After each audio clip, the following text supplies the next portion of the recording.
Hello, I'm Keith Griffin. I'm managing editor of American Business Media, publishers of Banking New England, and also sponsors of BankWorld, which is where we are today with Tracy Hall, the IT Assurance Senior Manager, with Wolf & Company.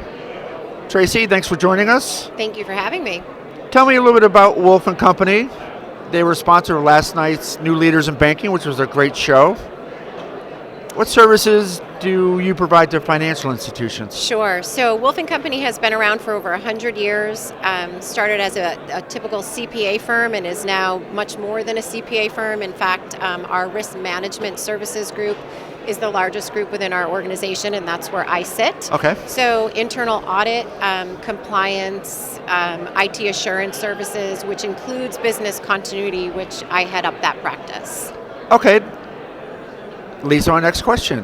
What is business continuity? Sure. So business continuity is the process that all organizations, but banks go through to plan for the relocation and recovery of their business if their primary facilities go down. So It could be a natural disaster, a man-made disaster, cybersecurity event, but anything that interrupts their ability to process from their location or with their critical systems. And does that cover people at all? Like, say, a CEO suddenly passes or it sure does. leaves or gets arrested? So a very big part of the recovery process is how do we recover all the back office personnel who now don't have a place to report because the building is missing. Okay.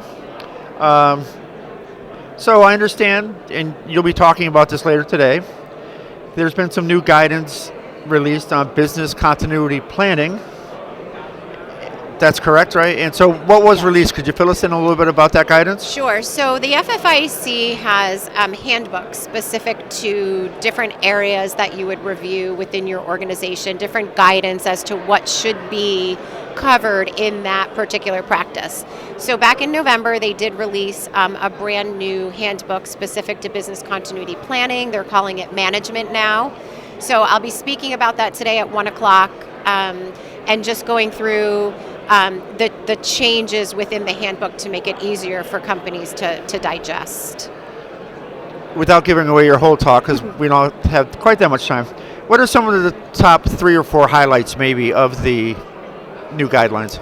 Sure. So people can be rest assured that I think the biggest change is that the handbook has been largely reorganized to be easier to follow, be easier to audit the program. But there are not any new earth-shattering concepts. It's things that we've been seeing evolving over the last 3 to 5 years within overall enterprise risk management. So if banks have been following the trends and the suggestions along the way, I think that they'll find that they're better positioned with this new guidance than they think. Where, in your experience, where are institutions falling short when it comes to tackling service disruption? Like, what are some of the maybe common issues? Great question. I think the 2 biggest things that I see areas for improvement are in testing to ensure that the plan that you've put in place can actually work. Sure. And the people thing is a big one. So a lot of my clients say, people are going to be just distributed throughout the branch network, which isn't very conducive a lot of times because there's not the space or the infrastructure that they think to support that. Okay. Well, good. Thank you for your time. I've been speaking with Tracy Hall, IT Assurance Senior Manager. I got it wrong the first time.